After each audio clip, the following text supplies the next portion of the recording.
besar oh Tuhan. Ya, sahabat yang diberkati oleh Tuhan, masih bersama dengan kami dalam program refleksi di malam hari ini bersama dengan Pastor Simeon Sulistyo. Masih semangat ya, Pastor? Siap, semangat. Haleluya. Ya, kita masih oke nih, sahabatku. Bagaimana dengan sahabat yang ada di rumah? Dan atensi pertanyaan yang sudah masuk di malam hari ini, Pastor. Kita akan membuka untuk pesan kita. Siap. Ini di WhatsApp ya. Jadi sahabatku yang mau bertanya silakan 08166 54532. Ini ada dua penanya. Pertama kita baca dulu nih, penanya dari Salatiga, datang dari Ibu Yono di Salatiga. Ya.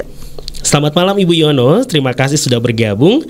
Shalom Mas Simeon dan Mas Rio. Ini saya Ibu Yono ingin bertanya, kalau menghadapi orang yang suka berbohong itu bagaimana caranya mengatasinya ya?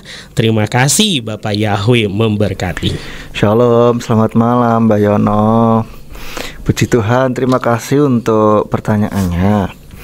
Jadi Mbak Yono, kalau orang itu suka mungkin berbohong, membual gitu ya, kalau itu ya nggak usah didengerin, artinya nggak usah, ya nggak dipercaya gitu kan. Tapi kalau misalkan sesuatu kita nanya ini, dia selalu bohong, nah kita ini apa namanya, tunjukkan buktinya gitu bahwa dia ini berbohong, supaya dia lain kali juga jangan bohong gitu. Dan kita kasih tahu bahwa ini loh wong ada buktinya ini kok gitu. Nah, kamu jangan bohong gitu. Apalagi kalau misalkan bohongi sama Mbak Yono, ini bohongin orang tua loh, ya kan? Hati-hati loh. Ya, mungkin seperti itu Mbak Yono. Iya, jadi Bu Yono ya, seperti tadi disampaikan oleh Pastor Simeon Sulistyo, berdoa nih. Oke, berdoa dulu. Terus perbaharui pikiran. Oke, saya mau menyampaikan seperti apa. Terus setelah itu pikirkan ini kasusnya seperti apa, lalu sampaikan ya. Ada aksinya ya, Pastor. Ya, betul sekali. Oke, terima kasih Pastor sudah menjawab pertanyaan dari Ibu Yono. Terima kasih Ibu Yono sudah bergabung. Nanti bagi sahabat dari kota lainnya dan juga ingin bergabung dalam atensi pertanyaan, sekali lagi 08166 54532. Ya, kita lanjutkan nih, pertanyaan datang dari Dr. Ayu. Terima kasih Dr. Ayu sudah bergabung di hari ini. Shalom Pastor Simeon dan Kak Rio, apa kabar? Haleluya, luar biasa kabarnya Dr. Ayu. Terima kasih. Dr. Ayu apa kabar juga? Pasti baik nih. Kalau tidak baik atau tidak sehat pasti nggak bisa WA ya. Terima kasih Dr. Ayu. Dan selamat malam untuk pendengar setia Radio Surya Kebenaran. Terima kasih dokter. Pertanyaan saya untuk pembahasan hari ini. Pertama, pemicu terbesar seseorang masuk dalam kasus pembahasan ini paling besar apa sih, Pastor? Dan cara untuk agar tidak adanya depresi berlebihan? Iya, kalau menurut saya itu biasanya pemicunya adalah kecewa, ya, kecewa, terus jadi akhirnya dia merasa bisa, kalau orang kecewa kan terus akhirnya nanti bisa merembet kemana-mana tuh, bisa merasa tidak dihargai, merasa tidak dicintai, dan seterusnya dan seterusnya dan seterusnya. Mungkin biasanya dari kecewa gitu. Lalu dipikir terus, ya kan, kenapa dia kok gini ya sama saya ya, nah, bisa saja. Lalu cara untuk supaya nggak berdepresi berlebihan, ini Dokter Ayu, kita perlu mengeluarkan apa namanya, tension atau tekanan yang ada di dalam batin kita. Kalau mungkin orang sudah aduh kok gini ya, suntuk lah ya, ini bahasa Indonesianya, kayak merasa suntuk di dalam pikiran dan hati, ya itu tanda bahwa harus dikeluarkan tuh tensionnya itu. Kita harus di apa namanya, dikurangi ya.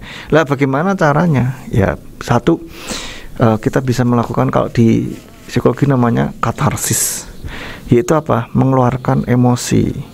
Yaitu bisa macam-macam katarsis itu. Ada yang bisa, kalau zaman dulu nulis diary. Oke. Ya. Kalau zaman sekarang update status. Yes. Enggak, Boleh tapi juga kalau ya. saya update status tidak disarankan ya. Kalau saya tidak menyarankan untuk update status. Membuka aib juga ya. Ya, kita bisa curhat sama orang yang dipercaya, Ya. gitu. Lalu yang selanjutnya kita bisa coret-coret, misalkan kalau dalam kondisi apa gitu kita bisa coret-coret, bisa melakukan sesuatu untuk melepaskan energi yang ada di dalam emosi kita. Saya pernah begini, hanya cuman orek-orek gitu aja, orek-orek nggak jelas gitu. Itu pernah membuat kayak pikiran saya itu betul-betul plong gitu. Betul. Loh, kok bisa ya? Waktu itu SMA saya ingat betul.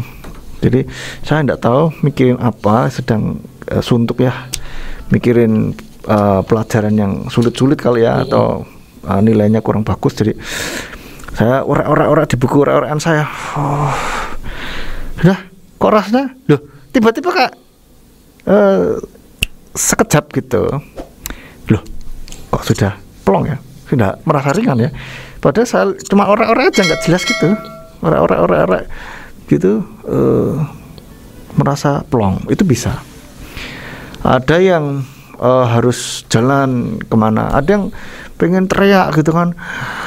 Wah, ya silakan teriak. Tapi kalau teriaknya saya tidak menyarankan di dalam rumah. Pasti tetangga-tetangga nanti pada, kenapa ini, ada apa nih? Sedang berantem ya. Iya.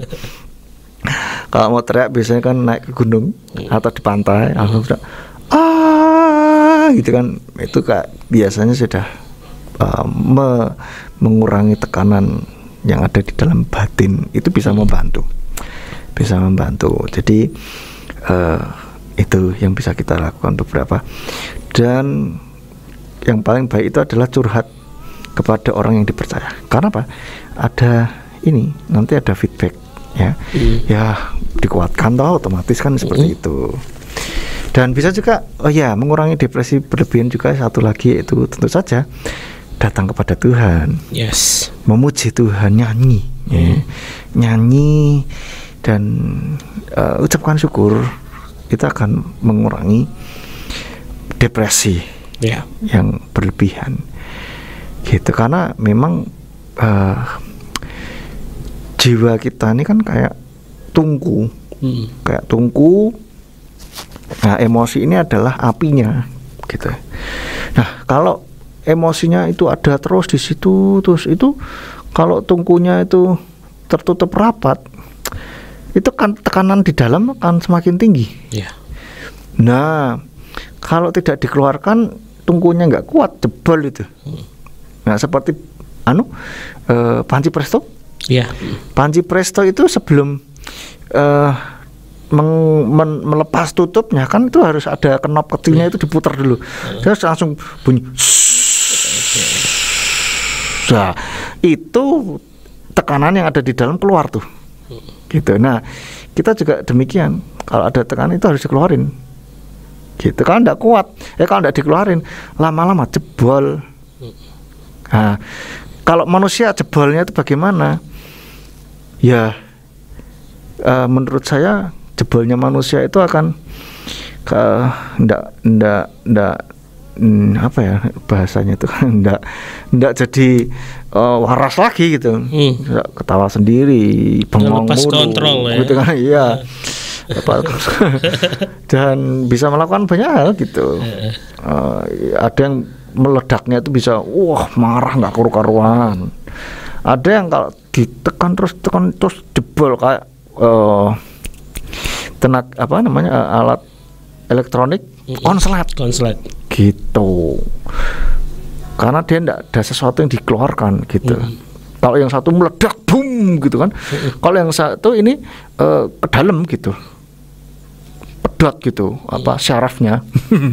Kalau barang elektronik itu yaitu konslet. Jadi ada yang explosion, ada yang implosion gitu. Nah, yang jebolnya ini ya kalau ke dalam ini yang juga bahaya. Sama juga kalau explosion keluar bagaimana? Ya bahaya juga kalau enggak ini lepas kontrol. Dia bisa mukul, bisa banting, bisa melempar bahaya kan? Ke dalam juga bahaya. Jadi bengong, diajak ngomong, bengong, terus kadang ketawa sendiri, gak jelas kan. Terus ya itulah Jadi stres itu bahayanya seperti itu. Maka kita di dalam tungku jiwa kita ini kita harus bisa manage. Kalau tekanan tinggi itu apa yang harus saya lakukan? Gitu. Harus keluarkan tekanan ini. Gitu. Kalau saya biasanya ya dengan memuji Tuhan. Gitu. Saya kadang kalau ini ya gitaran, meskipun saya bisanya kunci yaitu itu aja, lagunya yaitu itu aja. Nyontek di internet. Ya pada itu melegakan lah. Gitu. Amin. Mendengarkan musik juga enak sih, itu bisa merilis juga tension kita. Ada banyak hal yang bisa kita lakukan. Baik. Oke, terima kasih Pastor sudah menjawab pertanyaan pertama dari Dr. Ayu. Terima kasih Dr. Ayu sudah bergabung. Ini pertanyaan kedua dari Dr. Ayu. Bagaimana untuk meyakinkan seseorang kalau dia mempunyai keputusan yang tepat akan keputusan hatinya? Karena terkadang pastilah ada teman kita yang curhat dan minta pendapat kita akan hal yang dia putuskan dan rasakan. Terima kasih. Jadi kita ceritanya dicurhatin nih. Apa saya keputusan bener ya? Ya kalau kita mau meyakinkan, iya bener gitu. Kita katakan saja bahwa memang bener. Biasanya orang masih nggak percaya itu kan butuh support gitu, butuh support, kata-kata yang menenangkan. Nggak apa-apa gitu kan. Nanti kalau ini kita hadapi bersama deh gitu. Misalkan kalau yang bisa kita hadapi bersama, tapi kalau urusan pribadi ya otomatis ya hadapin sendiri. Tapi kita ada di belakangmu gitu. Saya support gitu. Itu yang mungkin bisa kita lakukan. Kasih apa ya? Kata-kata yang menenangkan, comforting ininya dia, batinnya dia.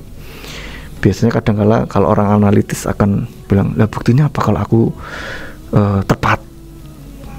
Nah kita bisa terangkan ya buktinya ya kamu sudah memutuskan gitu, dan kalau sudah putuskan ya udah jalan aja gitu. Ya kita mungkin bisa bantu menganalisis buktinya begini kamu berarti kan udah tepat. Nah biasanya sih kayak gitu kan, saya juga pernah gitu soalnya. Aku bener nggak sih gitu kan, bener nggak sih. Nah saya ingat nih dulu awal saya ke Surabaya itu gitu, bener nggak sih saya ke Surabaya waktunya nggak tepat nih kayaknya. Didi sama mama bilang iya bener tepat gitu. Tapi ini ya biasalah anak muda ya kan. Saya masih tidak percaya. Saya pikir ya Didi mami bilang untuk nenangin aku aja gitu. Padahal aku memang butuh ditenangin gitu kan. Anak juga tuh waktu itu. Ada kuda. Akhirnya Tuhan sendirilah yang memberikan penenangan bagi saya. Memang caranya Tuhan unik ya. Jadi tepat 1 tahun. Sebelumnya kan saya di Jakarta. Saya itu terus di Surabaya pas waktunya 1 tahun juga. Jadi di Jakarta pernah setahun, setelah itu ke Surabaya. Nah dalam waktu menjalani hampir 1 tahun ini, awal-awal itu saya kayak bingung gitu kan. Terus begitu sama-sama 1 tahun, Tuhan kayak memberikan sebuah kesan di hati. Tuhan bilang, oke, sekarang sama-sama 1 tahun, sekarang kamu lihat kerohanianmu bertumbuh di mana. Pertumbuhannya rohani itu di Jakarta bertumbuh. Iya bertumbuh. Tapi kamu bandingkan dengan yang di Surabaya, kerohanianmu bagaimana? Yo ya jauh lebih bertumbuh di sini sih gitu, di Surabaya. Sejak saat itu ya itu cuma pertanyaan itu aja, Tuhan Kak berikan tik gitu. Begitu saya ini ya Surabaya sih, ya sudah toh, cuma gitu aja. Tuhan memberi kesan seperti itu. Sejak saat itu saya mantap di Surabaya. Sampai 9,5 tahun barulah saya kembali ke sini. Haleluya. Jadi begitu Dokter Ayu. Kalau dia orang percaya Tuhan, suruh doa. Kamu udah berdoa belum? Sudah dijawab belum? Sudah dapat petunjuk belum? Sudah sih. Ya sudah gitu. Tapi kadang-kala kan orang pertanyaannya cuma sudah berdoa belum? Sudah. Nah kalau sudah terus kita harusnya tanya lagi, Jawabannya apa? Ya itu sih belum dapat ini. Ya itu itu kita harus ngomongin lagi tuh. Tapi kalau misalkan sudah jawabannya apa? Ya suruh ini, ya sudah itu kita enak tinggal ngegongi aja tuh. Tapi kalau sudah berdoa sudah ada jawabannya apa? Itu aku enggak tahu ya. Waduh, lah ini yang kita perlu lebih kasih penguatan lebih lagi. Baik. Itu sih mungkin yang menurut saya yang bisa kita lakukan, Dokter Ayu, kepada teman kita. Baik, terima kasih Pastor sudah menjawab pertanyaan dari Dokter Ayu. Dan sahabat yang ada di rumah, kami masih menunggu atensi pertanyaan sahabat di malam hari ini. Kalau tadi sudah ada 2 penanya dari Dokter Ayu dan juga Ibu Yono di Kota Salatiga. Nanti kalau Dokter Ayu masih mau bertanya, kita masih punya waktu ya sampai jam 9 malam. Begitu juga dengan Ibu Yono dan sahabat lainnya pastinya di 0816654532. Pastor, mungkin kita langsung masuk pada sesi yang ketiga saja. Jadi kita tidak ada jeda nih, kita ke sesi yang ketiga aja. Siap. Biar nanti kita, mungkin ada yang mau bertanya, bisa kami tunggu di 0816654532. Silakan Pastor. Ya, jadi untuk yang sesi ketiga ini saya mau kasih tahu kepada kita semua, mau ajak kita semuanya, yuk mari bersama-sama kita lebih menyadari apa yang sedang kita rasakan. Menyadari apa yang sedang kita rasakan ini oke atau enggak oke gitu ya. Kalau kita kayaknya kok murung terus suntuk gitu ya, nah itu harus sadar gitu. Kita mulai berhenti sebentar, baru kita mikir, kenapa ini gitu ya. Kenapa kamu murungnya kenapa gitu kan.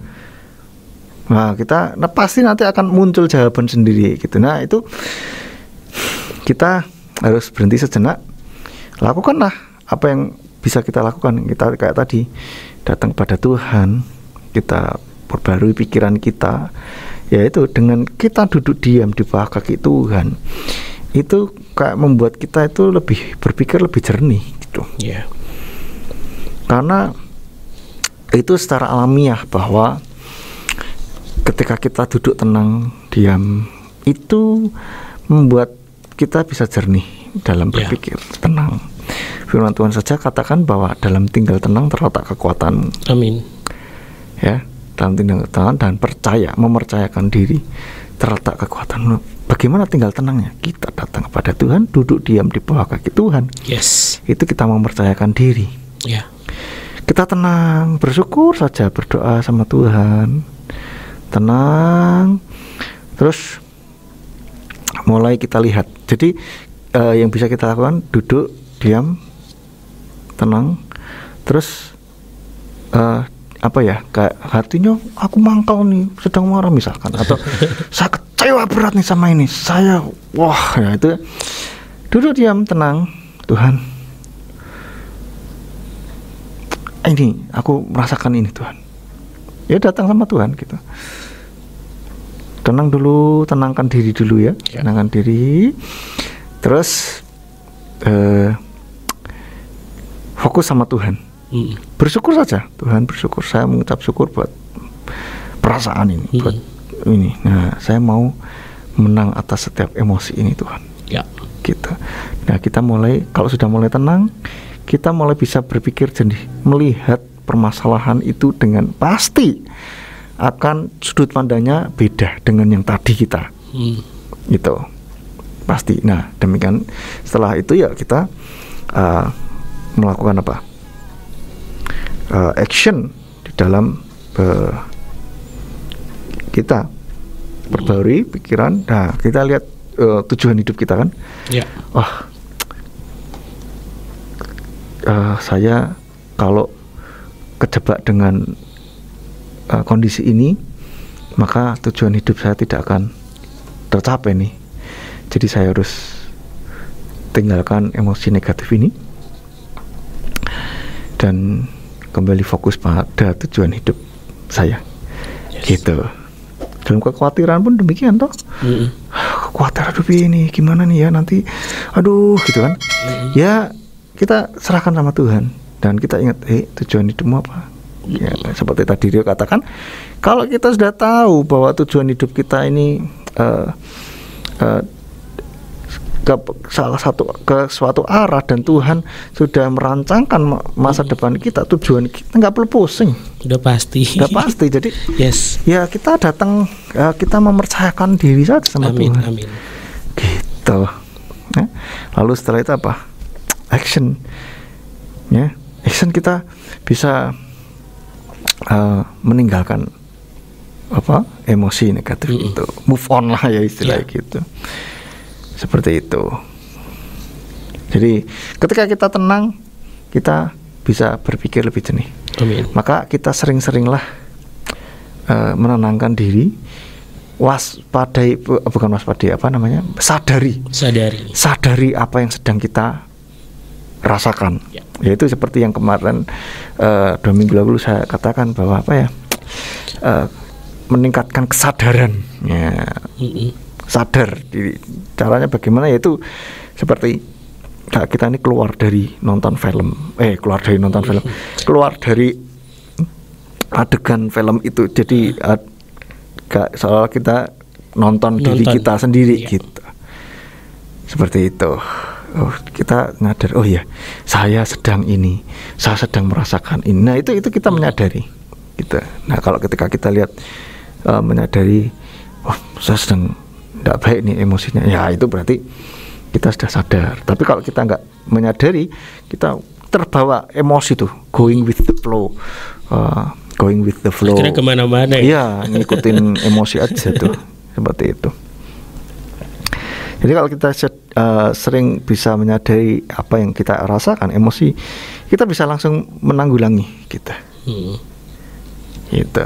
Jadi itu yang bisa saya sampaikan di session yang ketiga. Ya, baiklah sahabat yang diberkati oleh Tuhan, kita dengarkan dulu satu buah lagu, Sujud Aku Menyembahmu dari Alamat Maja. Untuk sahabat yang diberkati, dan kalau mungkin sahabat punya pertanyaan terakhir ya, silakan langsung 0816654532.